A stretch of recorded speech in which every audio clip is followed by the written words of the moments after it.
is the latest in it, I guess, yeah, in the DCEU. In The whatever last DC is of the calling itself at well, this point. we'll be fair. It's not a DC Studios film because this was made before that they took over. Like their first film won't be official DC Studios film won't be for another year or two. Right. But But I mean, I guess for me, I'm just sort of like, it's it's being kept in the canon, so that's why it's like Black Adam, where it's like, yeah, that was DCEU because it's out of the canon. We're never going to see it again. Like Gunn has said he's not messing with Shazam, or maybe it'll change after the box office, but well, yeah, so that's why it was like, is this DCEU, or because it was said that it might be canon for the new DC studio. So I think it's in a limbo area. yeah, I think so. But before we do that, let's go up and throw up that spoiler warning. So Jason and I are going to be discussing this film spoiler free all over the place. So if you have not seen Shazam Fury of the Gods, please go ahead and tune off. Come back and check us out once you've seen the film. If you have seen it, welcome, and let's get this thing going. So although if you have seen it, this might be a good place to pause and let's go out to the lobby. Let's go out to the lobby. Let's go out to the lobby and get ourselves some Skittles. Skittles, by the way, if you don't know, it's like ambrosia. It's like the nectar of the gods. One taste of this and you could tame a crazy beast. And I'm not talking about women, am I right, guys? Taste the rainbow, Jason. Taste the rainbow, people. Taste it. Taste it all up. Taste it several times until Skittles pours money on you to put them in your fucking movie. All right, so and yes, for those of you who've been watching, going, why is Jason plugging a different candy in every bit? It was leading up to this. I hope that candy is. Do you refrigerate your candy and stuff like that before you eat it, or do you like it room temperature? That depends. It depends. Okay. Certain chocolates I like refrigerated. Certain I like room temperature. This Reese's, actually, all of the candy I showed you, except for this Reese's, was my son's candy from But this is actually mine because I've been addicted to these things lately. I like these things room temperature. Really, I'm a big Reese's refrigerator guy. I could see that. I could see that. All right, so there's a lot to discuss with this film because you're right. Like, to kick off things, we don't really know where we stand right now with the current DC films because there's 4 movies coming out this year. Okay, and it seems to be very speculative, and I'm pretty sure they're going to kind of wait to see what they want to keep and don't want to keep. But Zach Levi has made it sound like they are Gucci going forward. That's what he said on Twitter. So I think he's assuming that they could be going forward. And also James Gunn hasn't really said no.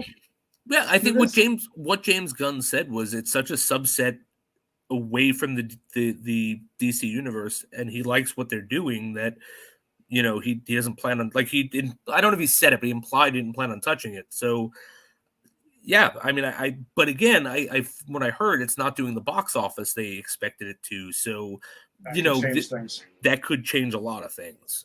Yeah, and I honestly kind of understand if that's the decision that ends up getting made, which it would just be unfortunate, I think, in the end, because I know the box office stories are all over the place, and it's underperformed, and it hasn't made as much as even the original, which the original Shazam was not like this huge box office bonanza, but it made enough to justify making a sequel. And I think the key with that movie was the fans seem to have liked it. Like, the audience score was high on that one. Fans typically adored the first one. It's one of my favorite DCEU films. Yeah, it's in the top for me. Yeah, which I think we'll go through our brief updated rankings at the end of this. Shit, I didn't update my rankings. I'll do that when we do this. No, it's fine. So we'll get to that because I think that's where we would have to contain this for now.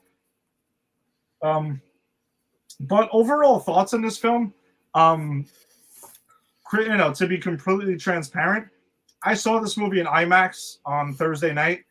I found myself in a situation where I was pretty exhausted. Literally, eyes were burning, and I had to struggle to keep my eyes open, period, no matter what I was watching. And I thought it was okay the first time around. I thought a lot of the humor did not land with me the first time, and that was my biggest knock towards it. But then I got to see it again, fully awake, ready to go. I saw it with Jason yesterday at the Midway here in Queens, New York, and I enjoyed it a hell of a lot. I actually had a much better time with it. I like all the characters in this movie. Like everyone seems like they're having a good time. I really like Zach Levi as Shazam as Billy Batson. Um, this I like all the characters. You know, Mary's great in this one. She has a little bit more to do in this one. The Shazam family in general. I think we get great villains. I mean, anytime you see Helen Mirren, like that's great. Lucy Liu is great to see too as well. And if you're watching this, you know what you know. It's not the big reveal because I do think that there was a couple of missteps with the marketing of this film.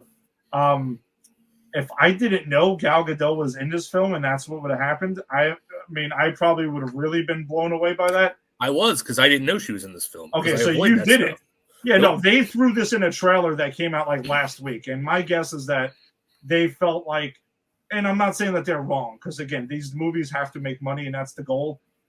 If you see Gal Gadot's Wonder Woman is in this film, she's usually box office and that's it. Apparently, it didn't work as well, but I understand them taking a swing at it. So I think overall, I didn't like it as much as the original Shazam. There was something off from it, but overall, I think it's a solid film. I think I had a good time with it. Again, first time around, and just seeing it twice definitely helped. So sometimes you do see a movie, take into consideration how you feel at the moment, if you're in a bad mood or a good mood or whatever the hell it is, because it could affect your time at the theater. But rewatch wise, I got a kick out of it. It was fun. Yeah, for me, so my experience was I saw it for the first time on yesterday with you. I was in a fine mood. We actually didn't have anything offensive going on in the theater, which is that's right. Which is the first. This is the first time it's happened because like, even when I've gone to see movies with my wife, you know, there's always some asshole doing some asshole shit, and I've become the old man where I'm just like, oh god, post pandemic has ruined this, right? Like I said about the subway all the time too, because people are always like playing shit loudly on their phone, and I'm like, oh man, people don't know how to act after the pandemic. You're not in your fucking living room anymore. But we didn't have any of that, right? It was a nice thing. I got to eat candy for breakfast with a soda like I was a kid again. Because we saw it like 11:30. Yeah. I've been thinking a lot about this movie since we saw it. I think it's okay. Like I didn't dislike it. I didn't love it. I didn't think it was great. I think there was stuff I really enjoyed, and I had a lot of fun with some certain things. But I think there were missteps. I think like there were things that didn't work so well, and there were one thing super pissed me off, and I'll get to it. But then it also made the mistake, which anyone who's watched the show knows my pet peeve is it broke its own intrinsic logic, and I felt it kind of renders like part of the plot pointless after that. But I'll say that all of my major problems with this movie come in the third act. I think up until the third act, I was having a lot of fun and I was with it. It's the third act where it falls apart for me. Okay. But again, had fun with it. Don't dislike it. Just don't love it. And so, in comparison to the first one? Oh, no comparison at all. The first one is I don't remember my list, but the first one I think was in my top 3 because I just think that's a fun movie that has a lot of heart. And I think the first movie really juggles the tones well of like him being a kid. I've just got superpowers. I'm being stupid and fun with like, no, my mother left me at a carnival. You know, and I think that movie does a really good job of that. And one of the problems I had with this movie is like, tonally, we have 5 kids goofing around, fucking around, playing grab ass with people. But also we have people being out and out murdered by fucking old Greek monsters. And it's like, you know, tonally that's a huge shift. And so I think like the first one does it brilliantly. I think the first one has a lot going for it. And I think this one tries to do a lot of what the first one did. I just don't think it was successful. Yeah, I think that's a good way to describe it. Like it does. I think it does strike the right tone, like the total stuff that's in here, because there is a lot of imagery in both of the Shazam movies that is like horror movie quality, and they have a horror movie director handling these films. So I think that's where that shows through. But I think a lot of this movie, it's the heart of the movie, and it's honestly it is a lot of it is Zach Levi doing a great job being pretty much a man child, playing a man child here as Shazam, and that's what he should be because it is a child in a man's body that's doing this. And the Shazam family, I think, I don't know, like they're the heart of it. Like just seeing them doing what they're doing and doing their thing here is what I enjoyed because you got to see characters that you loved from the first one and seeing them where they're at. Like Billy is continuing because he has, they cover this in the trailer as well. But in the beginning of the story, he is trying to keep the team. He has a team now, and he's trying to be the leader and trying to lead the way with his superpowered bunch of teenagers, essentially. And he does lean on Mary, who in the comics was Mary Marvel. She goes ahead, and she's the oldest one. She's the adult in the room, which is why he leans on her for advice a lot, and that would make sense that that's the case. That's the big sister that's there, and that's who he keeps referring to when he's unsure about himself. And ultimately, it's Billy trying to hold his family together because he doesn't want to. He knows he's going to age out of the foster system, and he doesn't want to be put out. So he loves what he has, and he doesn't want to see it disappear. And he's maybe become a little bit too overbearing with his family. And I think that's at the heart of the film. Yeah, and I think that works. Like, yeah. I thought that worked. Like, the fact that when you find out that you're aging out in a couple of weeks and he's got this real fear, and they actually just spell this out in the movie. Like, everyone you know and loved abandoned you, and you're afraid that's going to happen here. And that does pay off in the end, where he does say, and I think it was the wrong moment for this, but I get where they were going. We had to have it at some point. But when he has that conversation with the mother, the adopted mother, like, I know that I have to leave soon. I know I'm aging out. It's like, and she's like, no, this is your family. Don't age out of your family. And beautiful moment. I think that is what this movie's about. And I really enjoyed him as a character wrestling with that. And, I'm a team leader, but I'm also someone desperately trying to keep the people I love together because I've never had that. And I don't want it to go away. I think that works very well in this movie. Yeah, that's the strongest part of the film, I think. And there's, if we go through the, Shazam family, like, I thought it was pretty cool that, the actress who played Mary in the first one, she was the child version, but she's obviously gotten older now, but now she gets to play herself when she is, Mary Marvel, essentially. That I thought was cool. Which is why we almost never see her outside of her adult version, right? She's the one that we see the least outside of her adult version. Yeah, because she's basically that person all the time now. So yes, that's. I thought that was interesting, and I think it'll be interesting that if they do have a third movie where they keep going with some of these the young actors in this because now they're getting older. Yeah, exactly. Yeah. So what else? If we go with Pedro isn't given that much to do, but we do get a focus on apparently Pedro's discovered that he is gay, and it's like, right, okay, all right, he's watching baseball because of the men, yes, because he's attracted to one of the players and stuff like that, and I thought that was actually kind of funny. And I thought that was a fun moment where they go and they wake up the parents and they're like, "There's no time for lying now. We have to be honest about who we are." And he's like, "I'm gay." And they were all just like, "Oh, we know that. We get that. That's not a secret to anybody, dude. What are you talking about?" And just the relief on that guy's face, like, "Oh, okay, good." Like, I thought that was a nice moment. I really enjoyed that. No, it was. And then we also get Freddie Freeman in this film as well, so we get to follow with him. He's given more. He was given a pretty good amount to do in the first movie, but he's given more. Yeah, he's given more to do. As Captain calls himself Captain Every Power. Which, by the way, is I did do a little research on this. So apparently, in the old comic books in the 40s, he was referred to as Shazam Jr. Okay. As So the that's sidekick. So this was the wordplay on him on Shazam in this movie, calling himself Captain Everything Jr. So that's I thought cool. that was pretty cool. I like that.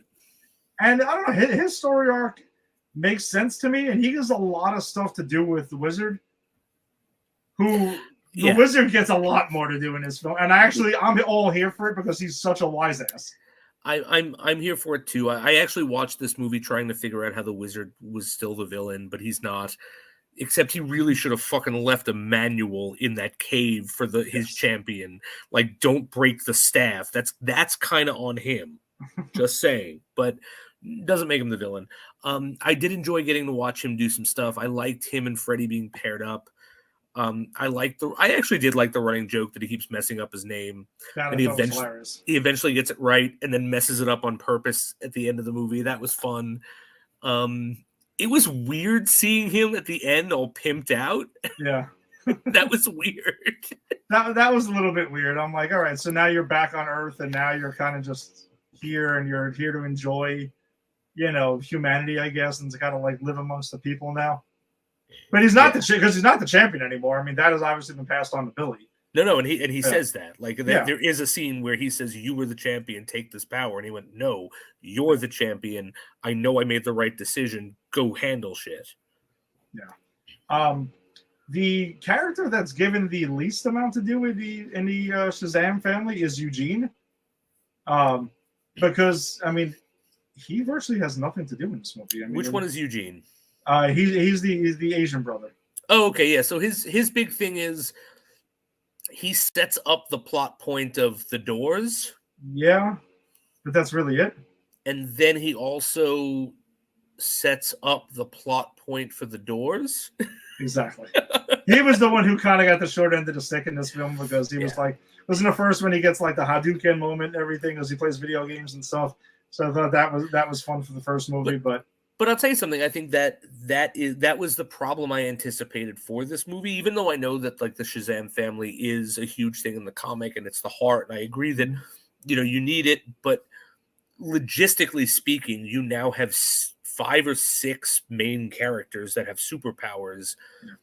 You can't give them all something to do while still elevating your stars. Yeah, it's and I think a lot to write. That's also why I think we got that whole plot mechanic of we can take your powers with the staff, because it's like, all right, let's take the powers of the least important of you all, so we don't have to give you screen time. And one of my favorites in the first movie was Darla, who I think it was played by Megan Good when she's Super Darla. I thought she gets it's going to set you up for your moment there, but I for the most part, besides that whole thing, I like Darla a lot. Her whole thing with the kittens and stuff like that, and in the beginning of the movie, I thought was great. And I think her being so naive, especially when Mary goes out partying and drinking and has the sunglasses, and they refer to the eye doctor thing a couple of times. I think that's a joke that worked. It didn't work for me great the first time. The second time around, I actually thought it landed with me a lot better. But I think it's actually really funny. I have no problem with Darla the character. I actually think she's one of the most interesting because she is the youngest and has this adult, but she's like literally a kid where the rest of them are like teenagers or like 18, 19, 20. And she's literally a fucking child with powers and adult body. And I like that character. Like I like the kitten thing where she steals the kitten and goes, I should give it back. Or when she's called on it, is that a kitten? And the kitten goes, meow. And she goes, no. Like that's a child thing to do, right? Like I have no problem with her character. My problem was with the writing of that scene. Can I go into it now? No. You're absolutely welcome to go into it, but all right, go ahead. You get into your issues with it, and then I'll just say I think it had good intentions, but I think it just comes off funky. No, but I'm gonna because you did tell me like a defense of it when we were talking about it, which I've been thinking over, and I'm going to address that. But so the whole scene is, at the end in the third act, they have unleashed a mob of pretty much ancient Greek monsters like the Minotaur and the Cyclops. And by the way, cool to see. Like again, but they are fucking straight up murdering people in the streets, and you don't see it. But there's a woman who gets a scorpion tail in her back and then thrown through a window. There is zero way that woman survived. No, people die in this movie. Yes, there's no question about it. Which was my tonal thing, where like we also have like kids going ha ha ha fart jokes as adults, but whatever. That's not what I'm talking about. What I'm talking about is the scene where they go, how do we stop all of these monstrosities? Well, let's check the script. Unicorns actually are badass and hate humans and are the most feared creatures. And the kid goes, oh, what are they like? And the pen, which I actually like, the pen that just answers all your questions. Steve is great. It says like, human flesh and ambrosia. And I don't remember what the first one was, but it was whatever. And she goes, ambrosia. Oh, I know how to do this. Let's go find a unicorn. And they inexplicably just come upon where this unicorn has not been birthed. It's not like they track a unicorn. This unicorn has not yet come from the tree of death that Lucy Liu has planted, but they for some reason know exactly where it's going to be born, and it is. And even though it's set up that it hates humanity more than anything else, it runs toward her, and she stands there. And I like that she stands there inflappably like a kid, like, yeah, I can't die. But then she throws Skittles at it and says, taste the rainbow. And it eats it up and goes, oh, yes, now we're all allies. Skittles save the world, and calls other unicorns. Now, let me ask you this, Ed, because you had said, well, she's a kid and that might be something she would try, and it just worked. How does it change the scene if it is not licensed and packaged, patent pending Skittles where you can buy and for good money, and just make it generic gummy bears or generic jelly beans? Like, if that same scene happened and she was like, jelly beans are just like ambrosia, and it worked, I'd be like, oh shit, yeah, that's a kid thing that would have worked. And I probably wouldn't even minded that there's no way in hell they would have known where that unicorn was. But the fact that she drops taste the rainbow, we all get the moment, we need more. We got to go buy more Skittles. Skittles are saving the world. And then as they're saving the world on horseback or unicorn back, she says, taste the rainbow, motherfucker. So we double down on the taste the rainbow. This is a soulless product placement in a movie. All right. As far as the joke goes, I just think it would have played over. It was a joke that's there. It was a joke that made a lot of money to sell Skittles. I'm sure. I mean, well, whatever.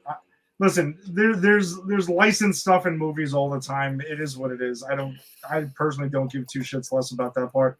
I just think that it seemed very forced because of the way the joke is written. Personally, I think it completely plays differently.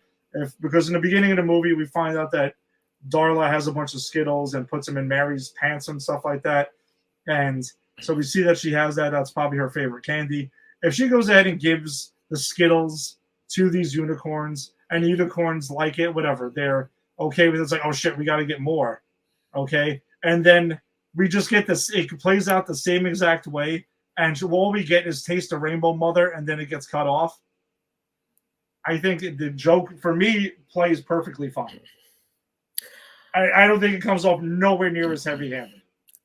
I think if we only got the one taste the rainbow, motherfuckers, I would have been not fine with it, but I wouldn't have been so pissed off about it.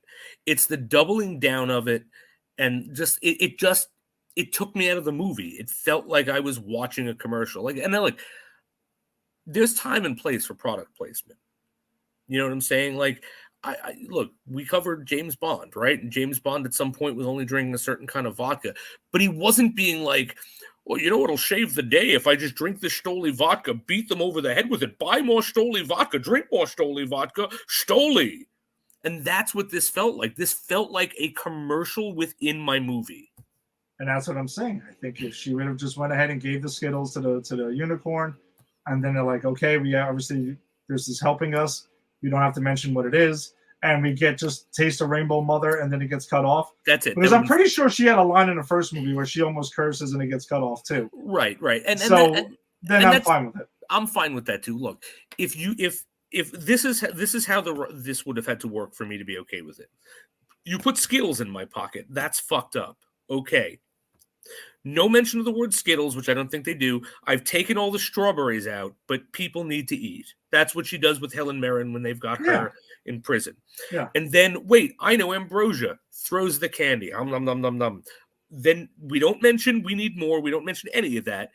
And then we get to taste the rainbow, motherfucker. I'd have been fine with it because then, even if it's product placement, it's also a clever progression to a joke.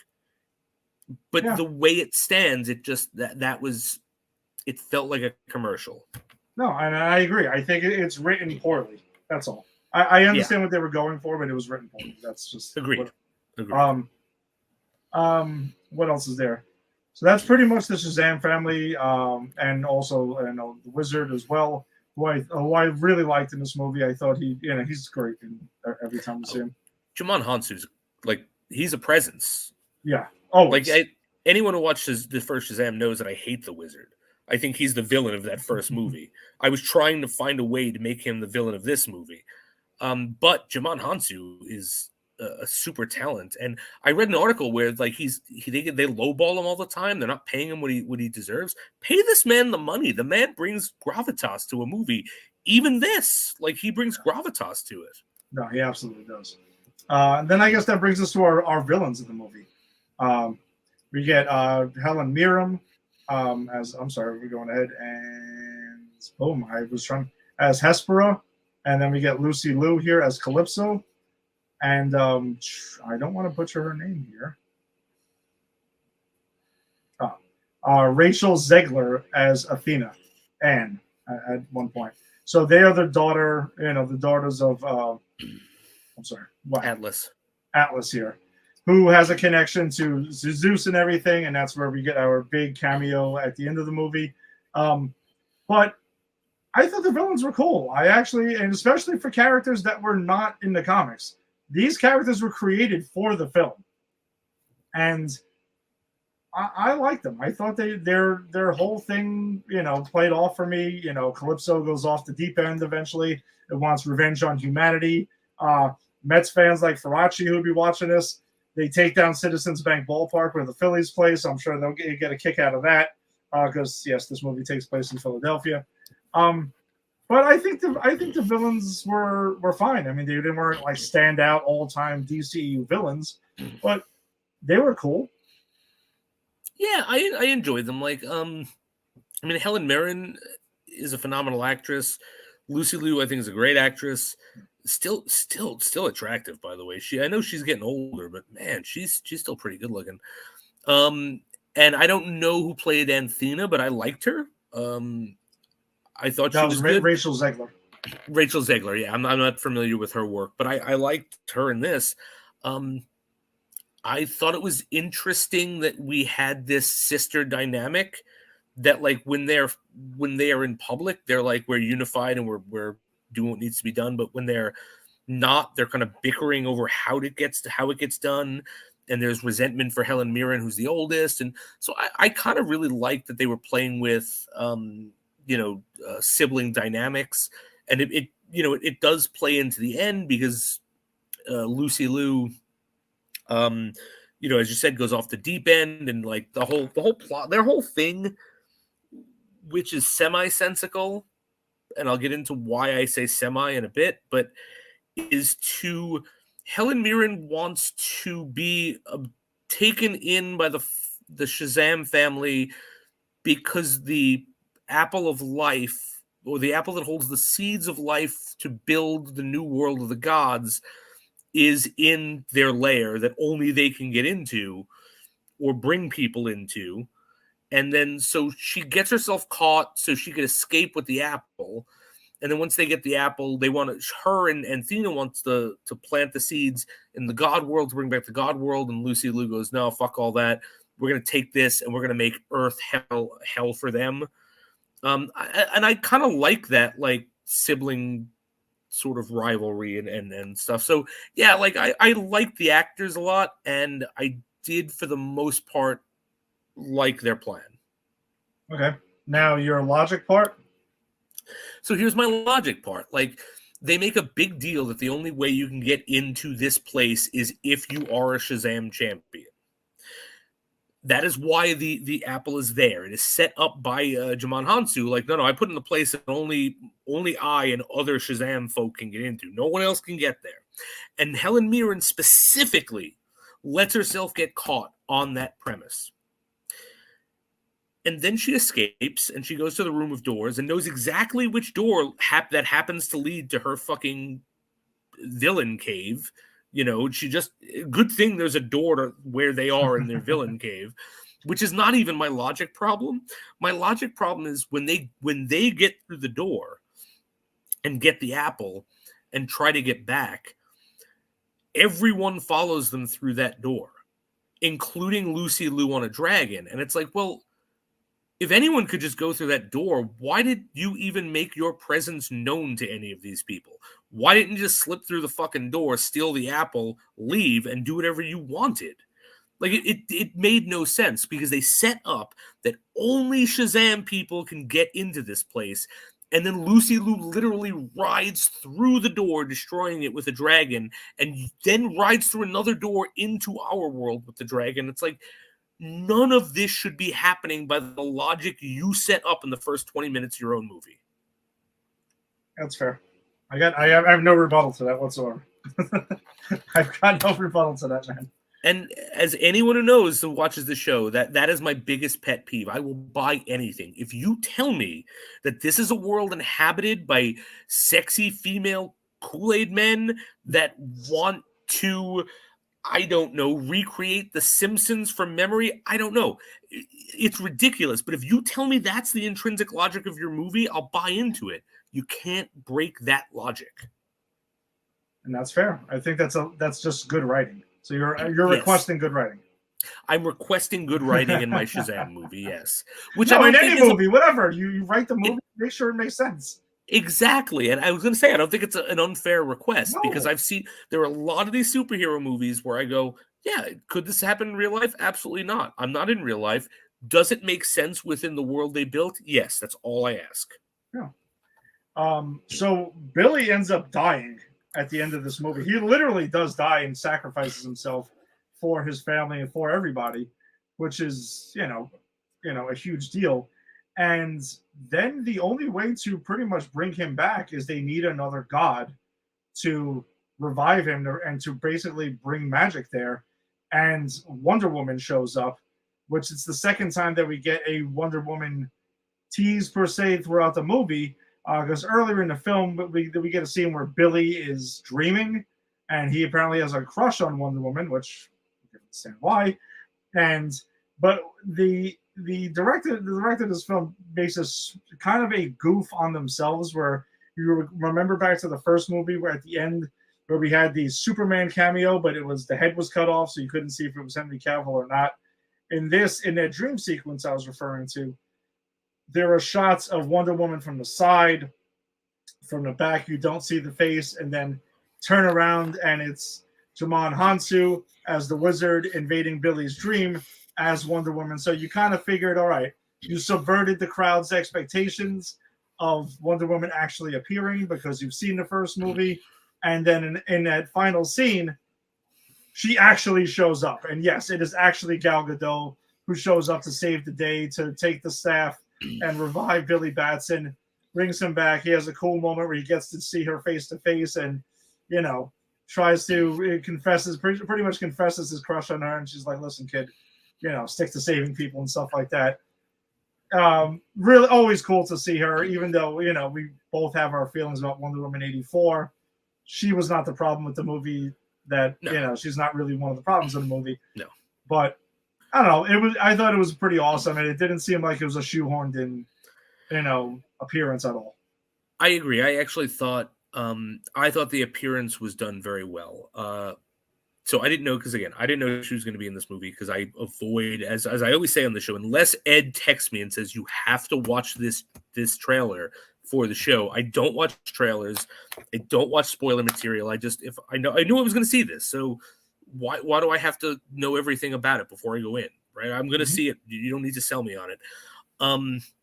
So I didn't know she was going to be in it. So when that dream sequence happened, which I didn't realize was a dream sequence at first, and they just show her back and they're not showing her face, I was kind of like, okay, you're kind of paying homage to the first one when you did that with Superman, but like, and I thought this in real time, like, all right, but this is getting kind of annoying now. This is like, I get it, but is this going to be your thing?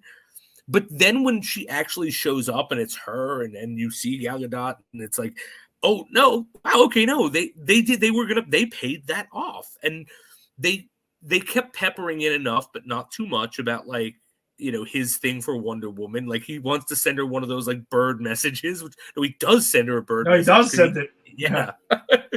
And I like the fact that like, because I was also like, once he died, I was like, I know he's not dead. And it pisses me off when they like kill superheroes in a movie just to bring them back. Because it's like, I like in the next movie, or like right away, like not even like in the next movie, just right away. Because it's like, okay, so you just did that to pull my heartstrings and get me all tense, but now it's all fine. But at least this was like, okay, no, he's back, but like he's back because the actual Wonder Woman is here to do it, and she is the last living god, and it didn't feel cheap to me. I was like, oh no, this is kind of just an interesting way to pay off Gal Gadot being in this movie, and so yeah, I thought it worked. I enjoyed it. Yeah, and I know there was a thing online over the last 24 hours or so I've seen where people are whining about it. Apparently, they've set the record straight here. The director basically went ahead and put a, David S. Sandberg here, who pretty much said it's because, yes, the body double scene where we don't see her face is not Gal Gadot. That is a body double. Right. But she couldn't make it to Atlanta where they were filming this. So, yes, they had to shoot her scenes separately and kind of like CGI her into the scenes that are there. So not exactly the deep fake that was being accused of. She's in the movie. Gal Gadot's actually in the movie. So is she not acting against them in that last scene? No, she's not. Oh, all right. Which you wouldn't have known unless you actually heard it or knew about it. I didn't think anything was off. I thought it looked fine. Me too. I didn't clock anything. And yeah, no, that counts as her in the movie. Look, no, she's in the movie. She acted in the scenes and was filmed in the movie. Look, if you're gonna tell me the guy who played Grand Moff Tarkin is in that that Star Wars movie between Rogue One, which I really like, which is a shame I couldn't remember the name. One. But if you tell me it's actually my fourth favorite Star Wars movie. But if you tell me that Grand Moff Tarkin is in that movie and that man's been dead for 30 years, Gal Gadot's in this movie. That's it. So it's the same principle. Yeah. I thought that whole thing worked. And also it raises a lot of the questions of exactly for the future of this. Like, are you going to bury the DCU, after Aquaman or not? I don't know. We'll see. I personally think they're going to, I talked about this yesterday, let's get to that in a second. Let's cover the post-credit scenes because I think that will add to this. So we get there's a mid-credit scene and there's a post-credit scene. The mid-credit scene is Agent from Peacemaker, which is why I wore the Peacemaker shirt as well. That's right. It was Economos. Economos, yeah, and James Gunn's wife, which is a terrible thing to call her, but I don't remember her name or her name in the show because I haven't watched Peacemaker in a while. Yeah, I'm going to look that up quickly just so we have Harcourt. That's who it is. That's it. Harcourt and Economos are there. I didn't even remember Economos, to be fair. Okay. But they're and they tracked down Shazam because apparently Waller sent them saying that he'd be a good member of the team. He's doing his like laser guns to like some bottles and shit like that. You want to ask the question of why he's doing that? He's a fucking 18-year-old kid with superpowers. Who gives a shit? And you know what's funny is as someone who gatekeeps like myself, like these intrinsic logic things, I didn't even question because what would I have done when I was 18 with superpowers? I'd probably be more Brightburn than I am this guy. I mean, like, this guy's just going in and shooting cans. It's like, no, that makes complete sense. Why wouldn't you? Yeah. And I do love the fact of, like, why are you here? Who sent you? Hardcore's probably like, doesn't matter. Don't worry about it. Because it's true. Fuck that. She could have been talking to the audience, too. It doesn't really matter. Yeah. But, you want to join the Justice. And he's like, I'm in. Whatever, if it's the Wonder Woman team, I'm in. And she's just like, no, it's the Justice Society. And they do make this joke really landed for me, where he's like, why would you have it? Because it's true. A lot of fans have asked, why do you have the Justice League and Justice Society? Two justice teams in the same universe who have no affiliation from each other. That doesn't make any sense. You could have went with the Avengers. And he's like, I like that for some reason. Yeah. Oh, the Avengers Society. The Avengers Society, which they were saying that because... They were 100% saying the Avengers, but what I appreciated was he didn't lose the Society for the joke. Like, we know why he's saying it as the audience, but like, he's not going, the Avengers, huh? He's like, I don't know, it could be the Avengers Society, because he runs like 3 or 4 down. Like, the Authority Society. And I love the fact that it's like, ooh, I like that. I don't know why. Yeah, it was a nice meta joke. I appreciated that. Yeah, I thought that was really good. And then at the end, they pretty much have a scene again with Mr. Mind, who was the post-credit scene from the first one, going ahead and visiting the doctor in the cell. And they make a whole joke of it's been 2 years, and he had to go do a couple of things, and he could only slither around, so things take him for a while. That was hysterical. He was like, wait, I have to go again. He was like, no, please, no, not again. That was hysterical when he's telling him, well, I've got this plan, I'm doing this, and I've been doing that. He's like, but it's been 2 years. And he's like, well, it takes me a very long time to get places. I don't have feet or wings. I can just slither places. Like, I don't know, just that injection of reality into this ridiculously fantastic scene of like a talking caterpillar. And you felt bad for Dr. Savannah at that point too. Like, oh man, fuck. So apparently the inside joke to that was that they were going to go with that with the sequel. It was being written, and then during the writing process, they decided to create the villains that we do get in this movie. So that's why that was tabled, and hopefully they do get a third movie, but we'll see where that goes, because apparently the director David Sandberg says that he's going to go back to horror films for a little while. He's going to take a break from superhero movies. I don't know if that's because he got the axe already from Warner Brothers or not, but it could be, could not be. I don't know. So there was a couple of Easter eggs in this film that were a lot of fun, but my favorite was the 70s Billy Batson showing up in that one scene. His name was Michael Gray, who played Shazam in that, and he has the red and yellow shirt on as well, and calls him Captain Marvel. Yes, that was which fun. I thought was hilarious. That was fun.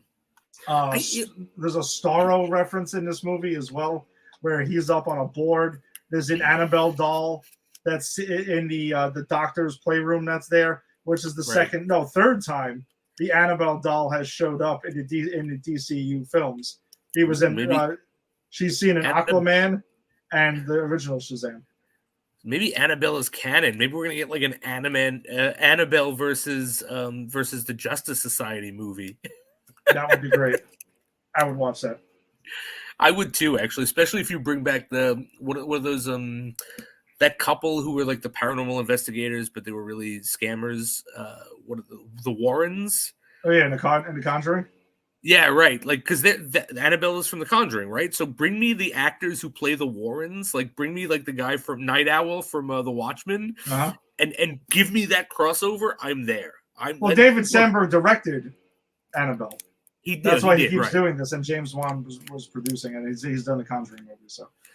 No, right, exactly. But that's what I'm saying. Like, if you're putting this in there and you're melding these worlds together, then give me that movie. Yeah.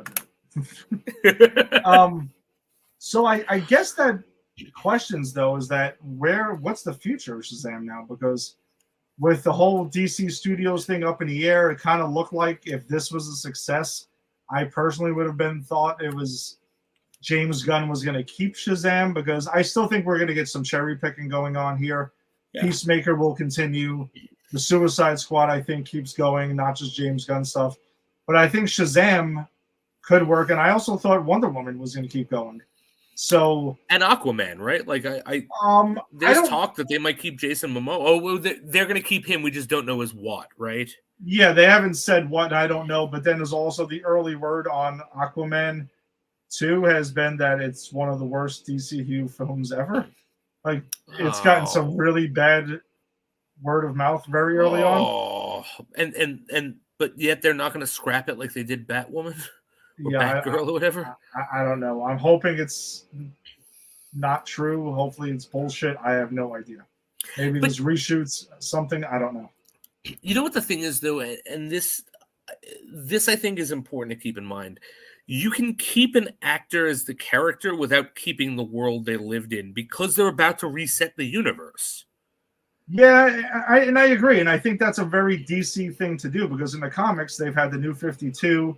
You've had a whole bunch of things where you cherry picked certain characters to bring into your universe. I mean, Marvel did it too, where when they decided to end the Ultimate Universe, they cherry picked Miles Morales and put him into the regular 616. Right, Marvel exactly. Universe. So you could, yeah, and just keep him because I think I don't. I'm just Zach Levi. I really like him as Shazam. So I think it'd be silly. That's the thing is they could easily keep him. He's the easiest to keep, to be honest, because they could retcon everything. They could go, okay, well, essentially everything that happens in these Shazam movies aren't there. That never happened. But because of multiverse magic, Zach Levi is still the face of Shazam. Yeah. They don't even have to keep the guy who played Billy Batson if they don't want to. No, if they don't want to. Right, which and I'm sure they could cherry pick other things from these movies, and maybe they will, maybe they won't. But I'm just saying he's the easiest to keep, and I think James Gunn has already said that he kind of likes what's going on in these movies. So even if I think this movie tanks, which I don't think it is, it's just not making the money they wanted it to. I think they could very easily go, Zach Levi is still our Shazam, but the world is reset and everything else is different. And I think, look, are we going to question it? No, we're just going to go see it and review it like we're supposed to. Yeah, so I think that's the deal with it. And again, I have a soft spot for the character as well as I really like what they've done. Even if I wasn't head over heels with this film, I still really enjoyed the movies in general. But all right, let me give a quick rundown of my DCU rankings, and that are updated now with this. I'm gonna go top to bottom. Okay. I have, and this is tough because I feel like the top two can flip flop at any moment, but I'm gonna go with The Suicide Squad, which ironically is James Gunn's movie. Mm-hmm. So that shows you why I'm optimistic about him taking over DC Studios. Then I have Shazam, the original, in second place. Okay. Then I have the first Wonder Woman in third. Then I have Man of Steel. Then I have Zack Snyder's Justice League. Then I have Shazam: Fury of the Gods coming in right after that. Interesting. So it's about, I have it there slightly above Aquaman. Then I have Ultimate BVS. Then I have Black Adam. And then I would say I have Birds of Prey, the wonderful, fantastical emancipation of Harley Quinn, sisters, brothers, roommates, uncles, cousins, whatever the title of the movie is. Then I will say Justice League will come in after that.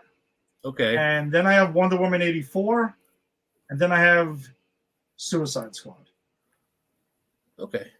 So that is my current rundown of the DCU until we get the rest of it that's coming out this year. Jason, what do you got? I know yours are very different. I'm putting it together right now. Give me a second. Okay. Which makes sense because the DCU, again, has been divisive amongst so many fans. It would make sense that our show would also have a completely different list. The two hosts of the show would have different lists. And we also started our show with our DCEU run purposely because it was divisive. Yes, that's true. That is why we made our choice at the time. Very true. All right. Let's see. All right, let me see if I can do this. All right. So The Suicide Squad is my favorite. That's my number one. All right, so we got the shared number one. 2 is very, very low on your list, Birds of Prey. Oh, sweet Jesus Christ. I fucking love that movie. You cannot tell me that movie isn't fun. Then I got Wonder Woman, which I really do enjoy Wonder Woman. Okay. Then I got Shazam. Okay. Then I got Aquaman. Then I got Man of Steel, because Man of Steel was bumped in my rewatch. I'm surprised you have that. I'm surprised you don't have that above Aquaman. I'm kind of surprised. I had more fun with Aquaman. Okay. Like, I think my problem with Man of Steel is just that it tries to give us the dark Clark Kent, and it just doesn't work fully for me. That's all. Okay, that's fair. And then we've got what? All right, that's where I stopped writing when I said I got this. Then I would say maybe Zack Snyder's Justice League, right? And then I would say Suicide Squad. Okay. You know that I have a soft spot for that because of Harley Quinn. Mm-hmm. I'm not saying it's a good movie at all. I watch our second or third episode where I literally admit it's garbage, but I still enjoy it. Then I would probably say, no, I'm sorry. Fury of the Gods is above Justice League. My bad. Fury of the Gods is after Man of Steel. Okay. And then it's Zack Snyder's Justice League. Then it's Suicide Squad. Then it is. Oh God! Now we're in slim pickings. Hold on a second. Where's Black Adam? Black Adam's low, man. That was a bad movie. But Justice League? No. Zack Snyder's Justice League. Okay. No. Zack Snyder. Okay. It's the Suicide Squad, Birds of Prey, Wonder Woman, Shazam, Aquaman, Man of Steel, Fury of the Gods, Zack Snyder's Justice League. Then I would have to say Black Adam. Okay. And then Justice League. And then Eeny, Mighty Mo. I mean, I think BVS is just as bad as 84 for me. I know. Oh, wow. I know that you enjoy it, but I found it to be such. I don't know. It never clicked with me, man. It never clicked with me. But I'll give you this. BVS is better than 84 because 84 was miserable. I'll give you that. I was about to say, just think about it for a second. Think about the Batman scenes in BVS, especially the hangar scene. That alone, even though it's a shitty movie, which I don't like. Okay. That alone is better than Wonder Woman 1984. You're right. I should not have even thought to put Wonder Woman 84 anywhere except for at the bottom where it belongs. I forgot Suicide Squad would be in between Fury of the Gods and Zack Snyder's Justice League. Not that I think it's a better movie, just as we talked about, Zack Snyder's Justice League was interesting and I enjoyed a lot of it. I could not possibly sit down and watch it again. Yeah, I also think Zack Snyder's Justice League would be higher up on my rankings if it wasn't 4 hours.